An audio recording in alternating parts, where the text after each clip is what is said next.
లెక్కకైతే రాష్ట్రానికి పెద్ద అంటే సీఎం సారే, అటెనక మంత్రులు, నియోజకవర్గాలలో ఎమ్మెల్యేలు. ఏ పనున్నా ఆలే చూసుకోవాలి, సగబెట్టాలి. అయితే చాలా మందికి తెలియని ముచ్చట ఏంటంటే వీళ్ళందరికంటే పెద్ద గవర్నరు. గా పదవిలు ఉన్నోళ్ళు సంతకం పెడితేనే ఎంత ముఖ్యమైన బిల్ అయినా ఓకే అయ్యేది, అమల్లోకి వచ్చేది. అందుకే రాష్ట్రానికి ఫస్ట్ మనిషి అంటారు. ఇప్పుడు గీ ముచ్చట దేనికంటే మన తెలంగాణకు కొత్త గవర్నర్ వచ్చిండుల్లా. పేరు శివప్రతాప్ శుక్లా, ఉత్తరప్రదేశ్ రాష్ట్రం.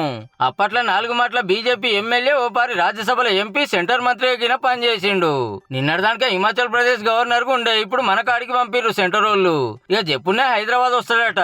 ఇక ఏడాదిన్నర కాంచి మన దగ్గర ఉన్న జిష్ణుదేవ్ సారు మహారాష్ట్రకు పోయిండు. ఇక ఇన్ని రోజులు అందరితోటి మంచిగానే మెదిలిండు. సర్కార్ తోటి కూడా ఏ లొల్లి లేకుండా నడిచింది.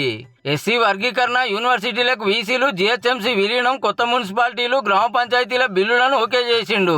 ఇక కొత్తగా వస్తున్న శివప్రతాప్ సార్ ఎట్లుంటాడో మరి. అయితే 3.5 ఏళ్లు బెంగాల్ గవర్నర్ గా చేసిన ఆనంద్ బోస్ సార్ రాజీనామా పెట్టుడుతో 9 మందిని మార్చిండ్రు. తమిళనాడు గవర్నర్ రవి సార్ ను బెంగాల్ తోలిండ్రు.